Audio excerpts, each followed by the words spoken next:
Tenho essa e mais outra notícia. A outra, eu não peguei slide porque saiu agora, mas dá para explicar. Essa aqui que eu quero chamar a atenção aqui.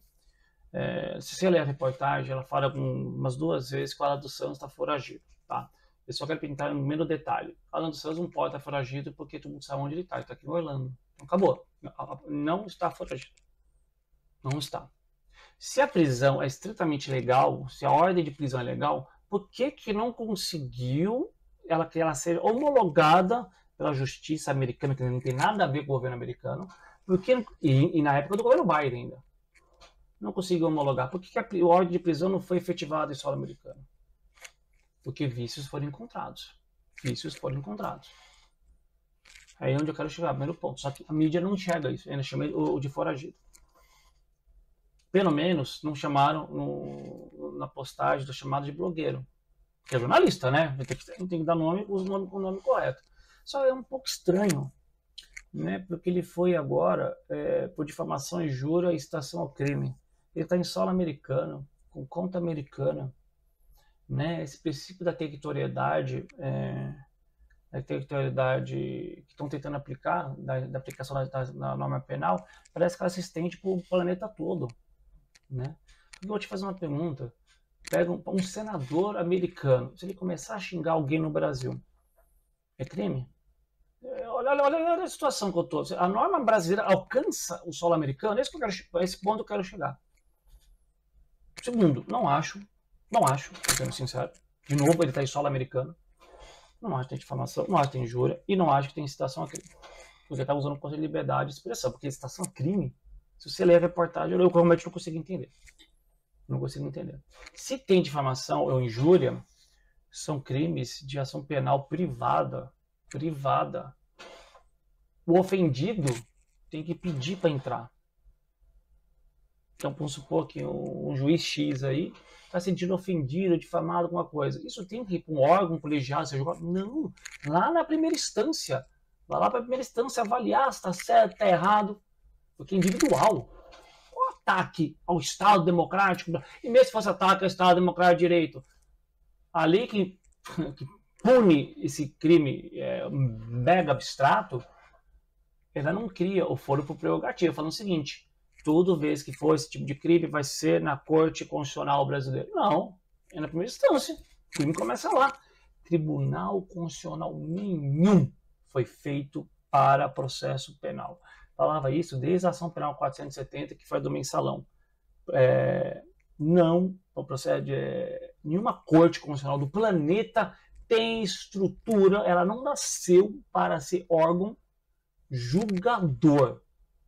Tanto que a nossa Constituição ela foi feliz, ela fala, o STF vai poder julgar no artigo 103, lá no 102, vai ter o 103, coloca lá as possibilidades quando o STF vai poder julgar de forma originária. Presidente. Alguma outra história. Vou dar um exemplo. Presidente. O Bolsonaro é ex-presidente. Não entra, pelo amor de Deus. Qual que é o... Por que o Alan dos Santos está aqui? Aqui que eu digo, lá sendo investigado na corte. Tem do inquérito do fim do mundo, aqueles inquéritos todos lá, foram prerrogativa de função. Aí você vai falar para o professor de penal. Obviamente, normalmente está contaminado com ideologia, que eu acho uma coisa horrorosa isso. Um professor de direito. Realmente, eu vou na sala dos professores para conversar. Agora, para o Brasil, eu estou online, mas para os professores é uma coisa horrorosa. Você fala com o professor de penal e fala o seguinte: cara, esse inquérito que não acaba mais, esses inquéritos que não acabam mais, e aí? Não, pode renovar pro resto da vida. Nada. Para quem estuda direito, você me pôr no dia da filosofia não passou, a filosofia do direito. E a teoria pura do direito, que é a base do direito, nada pode ser eterno. A eternização é inexistente. Tanto que todo mundo já ouviu falar de duas coisas chamadas prescrição e decadência, porque nada pode durar para sempre. Nada. Então, volto. Alan dos Santos, ele é um dos exemplos mais fáceis para quem for vir aqui para a América, para fazer um estudo, sabe do que? De imigração. Para quem não sabe, foi cortado e é praticamente inexistente, até na época do governo Biden para trás, concessão de asilo político, visto de asilo político que gera green card. São pedidos quase inócuos. muito escritório de advocacia, indevidamente, fizeram jogada. Fazer o que? Olha, vem cá, vamos fazer esse pedido de asilo, e te falo lá que você soltou um pum lá e estão atrás de você. Não tô brincando, não. Aí, nesse meio tempo, eu vou te dar, você vai conseguir o combo card, que eu vou traduzir. Você tem os ganhos social, para você poder trabalhar, autorização de trabalho, e você tem a autorização para poder viajar. A gente anda, tá aqui na América e volta pro Brasil. Como que você vai voltar para o país que você tá fugindo? Né? Mas não vem ao caso. Então, ganha isso. Isso é temporário, porque lá na frente esse pedido vai ser julgado. 99,999% são julgados como? Acabou. É indeferido e a pessoa 30 dias tem que ir embora. Não dá nem para recorrer. É jogado do escritório. Vamos pedir isso aqui nesse meio caminho. Como demora muito, realmente estava demorando muito a análise dos asilos. O que nós vamos fazer? Vamos fazer o seguinte: faz isso pedir, vamos dar entrada a esse pedido nesse meio do caminho. Quem sabe você casa com alguém. Quem sabe aparece um autovisto de trabalho, um EB3, por exemplo, que é o empregador te contratando. Quem sabe aparece alguma coisa assim. Isso é fraude migratória, né? Fraude migratória. E o exemplo do Alan Santos que eu citei agora, ele conseguiu já o combo card. Só o maior juízo ainda não tem o green card, mas está com o combo card. É o melhor exemplo que a concessão vai se materializar. Ele vai gerar o green card, se ainda não gerou? Vai! Porque assim, a quantidade de documento que tem provando afastamento de família, se não saísse a tempo... o melhor exemplo, que o asilo político dele é extremamente válido, é a ordem de prisão do Brasil ter vindo para a América, o Poder Judiciário aqui parou, e o secretário de Estado olhou e falou: governo Biden, eu não estou no governo Trump. Indefiro, não é aceito. Nesse exato momento, ele ganhou o green card dele. Aí provou-se ali de forma cabal, que está sendo processado por um crime que o Brasil jurou através do Pacto de São José da Costa Rica, né, que é o Tratado das Américas, jurou que não efetivar crime de opinião, crime político. Tá? Vamos para a nossa última notícia. Não está aí no slide, mas deixa eu pegar aqui. Que eu tinha. Eu tinha anotado, mas pelo menos está na descrição do vídeo. Que é a PF, ela faz busca e apreensão contra Silas Malafaia. Fez uma busca e apreensão contra o Silas Malafaia. Assim, eu não vou falar que eu gosto da pessoa, eu não gosto. Eu acho complicado essa mistura de política, religião, extremamente complicado. Mas o ponto-chave aqui, qual é? Por que ele está sendo investigado? Busca e apreensão, por quê? Porque foi uma manifestação. Esse é o ponto que eu quero falar. Né? Dá pra gente pensar na parte jurídica. Qual que é o crime cometido? Eu tenho que ter um crime cometido, um embasamento, para depois fazer busca e apreensão. Se eu estou chegando no ponto de busca e apreensão agora, por que não foi pedido lá atrás? Aparenta que estão utilizando, não sei quem, não vamos titular ninguém, porque não sabemos, estão usando aparato estatal e judicante para perseguir alguém, para silenciar as pessoas. Porque qual pode ter sido o crime? E eu estou falando de um crime, eu não estou falando de primeira instância.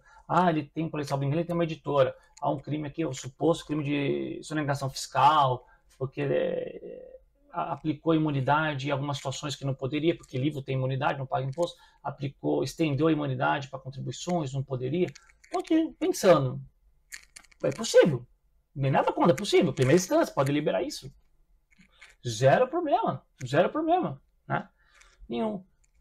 Porque, de novo, que ele está preso ao órgão máximo do Poder Judiciário? Essa é a pergunta sempre. Assim, não querem entrar no mérito se foi crime ou não é crime. Por que está no órgão máximo? Qual o cargo, ou função, ou atividade, ou fato que vai linkar ele ao teto máximo do Poder Judiciário? De novo, você pode achar que ele fez na manifestação, que salva o maior juízo, ele está sendo imputado por ter participado da manifestação, falado N coisas, não nos interessa agora. Mas você pode analisar o que, então tá bom, o que ele falou é crime, tá bom. O que ele falou é crime, os atos que ele cometeu durante a manifestação é crime, tudo bem, tudo é crime. Por que ele está sendo julgado num lugar que não, para uma pessoa física como nós, como todo mundo, e não para membro de governo, mas uma pessoa física comum? Por que ele está sendo julgado, investigado, né, agora uma investigação, num lugar que não permite o chamado duplo grau de jurisdição? De novo, pega o tratado que eu falei agora, né? o Tratado das Américas, o Pacto de São José da Costa Rica, deixa claro o quê? Todo mundo tem o direito a recorrer, direito de revisão da decisão. Para quem que eu vou recorrer? Alguns cargos você entende que tem que concentrar. Eu, sinceramente, acho que não, porque, para quem não sabe, aqui na América não tem foro por prerrogativa. O Donald Trump ele pode ser processado por qual jeito? Qualquer um. Federal, mas pode ser processado por qualquer um, lá na primeira instância, lá no começo. Primeira instância, Tribunal de Apelações, Tribunal Constitucional de cada estado, e depois vai a Suprema Corte, que tem a Suprema Corte Estadual e a Suprema Corte Federal. Perceba, o imposto subindo. Ele não vai ser investigado direto lá em cima. Você pode ver que aqui, esses problemas que tem com o Donald Trump, todos os processos que ele sofreu e foi absolvido, porque o Poder Judiciário que ele tem, ainda bem, e ainda vou trazer a parte religiosa, graças a Deus, está separado um pouco da ideologia. Não que não esteja, porque todo tribunal, tem seres humanos ali por trás, vai ter sim por trás um pouco de ideologia. Normal, se não tiver, ninguém é robô, ninguém é IA. E mesmo assim, IA é complicada. Mas volto. E aqui, o Trump, ele foi processado pela Suprema Corte? Em nenhum momento. A Suprema Corte só falou da imunidade dele. A imunidade do Donald Trump é XYZ aplicado para qualquer presidente. O processo dele voltou para a primeira instância.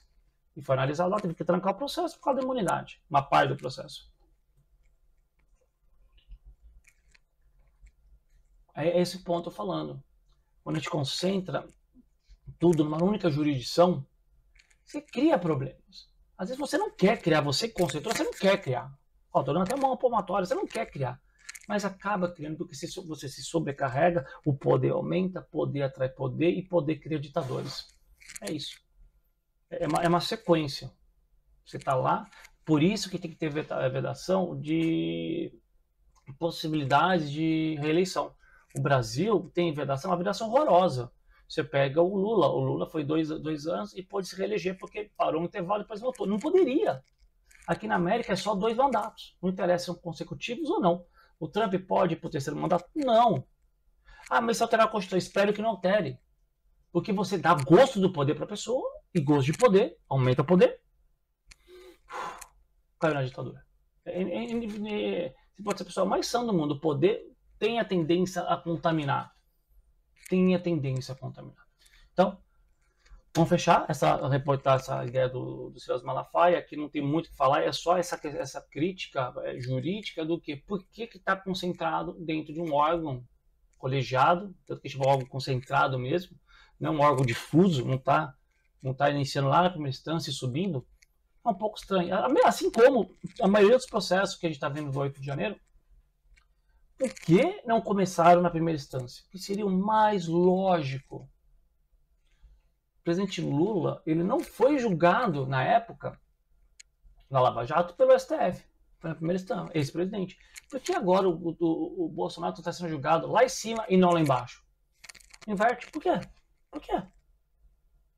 Porque atentou contra a democracia, mas tá bom. Aonde na lei que fala dos atos antidemocráticos, fala toda vez que esse crime tem que ser por prerrogativa no teto, na cúpula do poder. Não lugar nenhum fala. Então perceba, é algo bem errado. E quero acalmar, vamos pacificar, vamos resolver tudo. Uma canetada só resolvia, com uma frase curta. Anula seus processos, tais, figura, remete para a primeira instância. Acabou. Você pacifica o país de uma maneira fantástica. Esquece esse negócio de anistia. Porque eu acho que você vai dar anistia para um culpado, para um condenado. As pessoas que estão lá para mim não são condenadas, não são culpadas, então não tem por que anistia. Volta. Uma única caneta resolveria tudo. Às vezes vale a pena você engolir, dar um pé para trás. Cara, pacifica o país. Pense uma única caneta, uma única pessoa conseguiria fazer tudo isso. Zera tudo, zera. Se as pessoas foram culpadas, elas vão ser condenadas. Se fizeram coisa errada, vão ser. Não tem discussão, elas vão ser. Porque tem vários graus de jurisdição para julgar a primeira instância. No tribunal. Dentro dos próprios tribunais vão ter recurso. O STJ. E posteriormente, se tiver uma ofensa constitucional, vai para o STF. Beleza? Tranquilos? Então, acho que esse foi o resumão do dia. Tentei passar essa parte, acontecimento mais ou menos óbvios, políticos, mas tentando trazer essa ideia jurídica, mas sem ficar todo citando artigo, dando muitos conceitos, porque eu acho que isso atrapalha mais do que ajuda. Mas o ponto-chave aqui é entender, tá certo aquilo do ponto de vista jurídico, não que eu acho. Muita coisa eu posso estar falando que tá certo, eu não concordo. Não concordo. Ó, um exemplo rápido, na época, a Dilma nomeou o Lula, vocês vão lembrar, a Dilma era presidente, nomeou o Lula para ser presidente da Casa Civil. Tá? Eu estava em aula nesse dia. Até um aluno perguntou para mim, professor, é ilegal, né? Eu falei, não, é legal. Não, mas o Lula tá fugindo. Não, o Lula não é condenado. Eu não gosto do PT. Não gosto do Lula. Mas falei, tá errado. Ele tem que poder assumir. O Gilmar Mendes, na época, deu uma liminar afastando ele. Impossível, ele deveria ter assumido. Ah, mas ele tá usando para poder se esquivar e ir pro STF processo. Mas não tem nada errado. Da mesma forma, quando o Bolsonaro, eu não vou lembrar quem, o Bolsonaro, ele foi nomear um chefe da Polícia Federal, da cúpula da Polícia Federal, afastaram, permitiram, por princípio da moralidade. Mesma resposta. Atribuição, é uma prerrogativa do presidente. Ele podia nomear? Podia. Deveria ter anulado essa nomeação do Bolsonaro? Não. Assim como não podia ter anulado aquela nomeação do Lula pela Dilma. Perceba. Eu gosto de um e não gosto do outro, mas eu tenho que responder igual, tem que ter coerência na resposta. Senão, assim, você vai jogar, a sua parte jurídica, você vai jogar na latrina. Tem que ter coerência sempre na parte, tem que tentar trazer essa coerência. É difícil, mas tem que tentar afastar um pouco a sua ideologia. Beleza? Até a próxima, pessoal.